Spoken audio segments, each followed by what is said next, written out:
Hi friends. Down here I've got my feet in the water. Feels lovely. I wanted to hop on today and just start a chat. It's probably going to be a wandering discussion about the connection between our digestion and our pelvic floor and our core. So to start off, I just want to say this is a super nuanced and complicated discussion. Our digestion can be impacted by so much, including stress, hormone shifts, the foods we're eating, environmental exposures, our nervous system state, when and how much we move our bodies, genetics, so much more. So please know that this is not, I'm not a medical professional. I'm not a doctor. If you're having issues with digestion that are chronic or acute in a way that are causing you lots of pain or scaring you, please go get checked out by a medical professional. Find a good nutrition professional, which I am trained as a functional nutritional therapy practitioner, but unless you are a client, I'm not going to give specific tips and advice. I'll just kind of keep things general. I'm also trained as a Restore Your Core movement professional, so I'm a movement teacher. Restore Your Core, you can check out my other videos for more information about kind of the paradigm that a Restore Your Core teacher is taught and kind of where we're coming from. It's a real whole person, whole being approach to functional movement with an emphasis on core and pelvic floor function. So let's dive in, huh? So I just wanted to say that our digestion, our digestive function can have a huge impact on our core and pelvic floor symptoms, and vice versa. So our core and pelvic floor function can have a huge impact on our digestive function and any digestive symptoms that we're experiencing. So let's start by saying how our digestive function can have an impact on our core and pelvic floor and maybe symptoms that we are experiencing. So just going to give you a couple examples. The core and pelvic floor really are there to manage our intra-abdominal pressure. Like, that is one of the biggest roles that our core and pelvic floor play. They are pressure management parts of our body. So anything that increases that pressure or that load on our core and pelvic floor muscles is going to have an impact, or may have an impact. I always like to say may, can, might, because everyone is different. Have an impact on things like whether or not we're able to engage our core muscles, whether or not our pelvic floor is going to bear down, experience pressure, or downward pressure in particular. When we have increased intra-abdominal pressure, which just means pressure in this area of our body, that can cause our pelvic floor to tense up in response as a way of bracing and responding to increased load. And it can be more challenging for our body, for our nervous system, to really soften in our core and pelvic floor muscles to release. So it can increase, bracing in our core wall. It can increase tension in our pelvic floor, which can lead to or exacerbate symptoms such as urinary incontinence, pain with insertion of a tampon or during penetrative sex, back pain, and all of the potential core and pelvic floor symptoms. It can also make it more difficult to engage our core wall, which I kind of mentioned. So that can make it more difficult to maybe allow a diastasis, however you want to pronounce it, recti, to begin to heal. And for those core wall muscles, the whole core kind of canister, as it were, to function optimally, It can increase tension in our diaphragm, in our rib cage. And so if you're experiencing symptoms like heartburn or bloating, constipation, things like that, and you're not sure what's going on, whether it's a nutrition thing, a nervous system thing, a lack of movement thing, I would encourage you to just kind of start exploring one of those kind of inroads.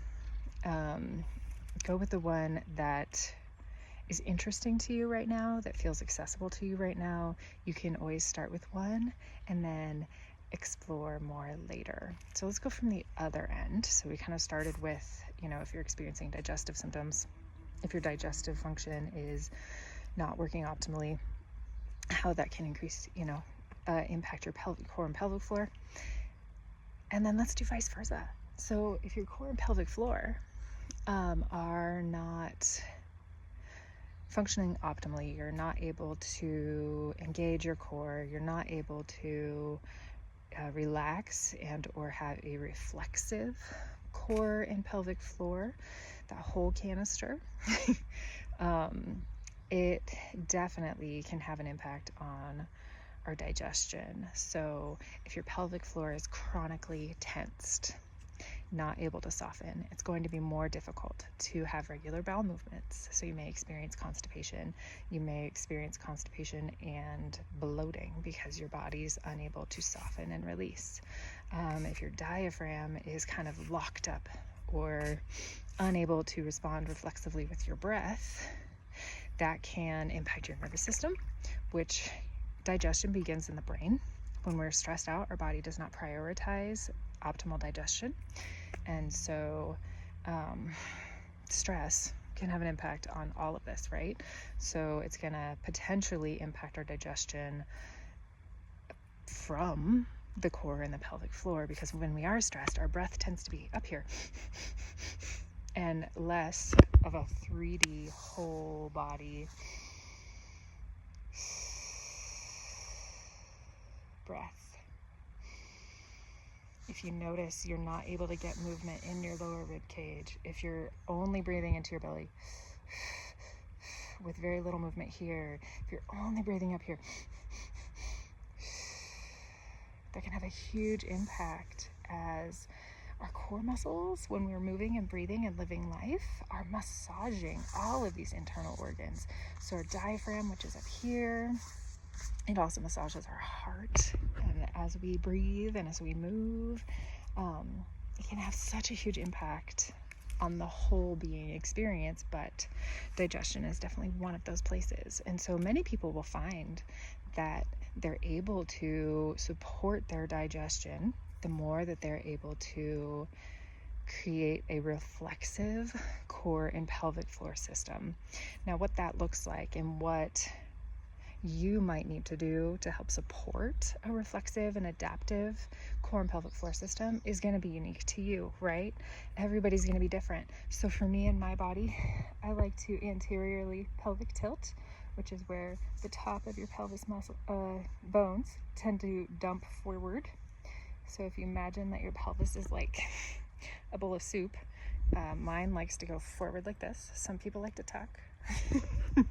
And so noticing that pattern, because that also impacts where my ribs land. So when I'm anteriorly pelvic tilted, my lower ribs like to thrust forward and up, which then makes it harder, more challenging for my core to engage. When my pelvis is in a more neutral position, my lower ribs are softened in alignment straight over my pelvis. I'm able to then engage my core without bracing, without bearing down, without pushing out.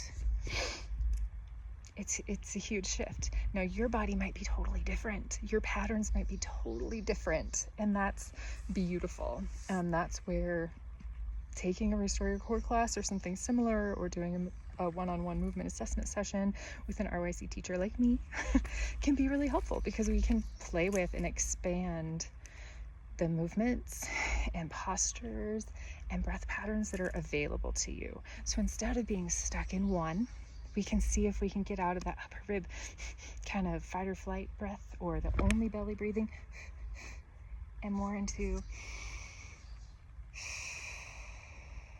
a 3D breath.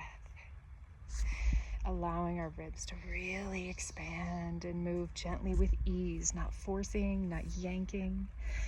We can play with, what's the position of your pelvis? We can play with, is there tension in your hips that are impacting the position of your pelvis? We can explore all of these things. And it's really a powerful, powerful tool.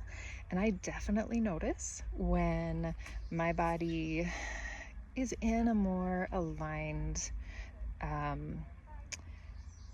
state, when I'm able to access different positions, and because we're not meant to be in like a perfectly aligned state all the time.